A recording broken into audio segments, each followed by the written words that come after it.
And finally in sport, the Socceroos take on Honduras in the first of two World Cup playoff matches this weekend. Now the tiny Honduran expat community here will be out in force, and they're keen to counter the negative perception of their country in the Australian media. Tu bandera, tu bandera. Marianne Cullick speaks of her homeland Honduras with pride, and after 4 years studying in Australia, it's not only her family she misses. I also miss the Honduran gastronomy. It's quite different, so we have to unwrap this. But as important as food is to Honduran culture, so is football. For us, it's also attached to our culture.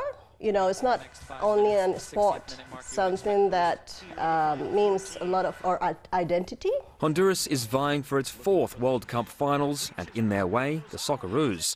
Marianne already has her ticket for the 2nd playoff leg in Sydney next week, but ahead of the first leg on Honduras on Saturday, she's watched as the Australian media has bashed her country. And it turns out we're going to San Pedro Sula, which is apparently or once was the murder capital of the world. Gags on commercial television even drew comparisons between Honduras and terror group Islamic State. Not only an offence, but also highly irresponsible. Honduran people are very warm and kind. This is when he played first time against Iran. Underestimating the small Central American nation would come at Australia's peril, warns the man who coached Australia to its first World Cup. You have to understand Latinos. They don't talk about Prime Minister, they don't talk about Treasurer at the moment.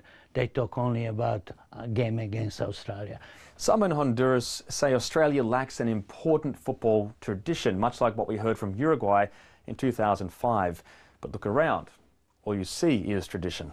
We are a nation, competitive nation. We are united. Bet every dollar that 80,000 people will be there with green and gold supporting. But first, the opening leg in San Pedro Sula and the Honduran home crowd to overcome.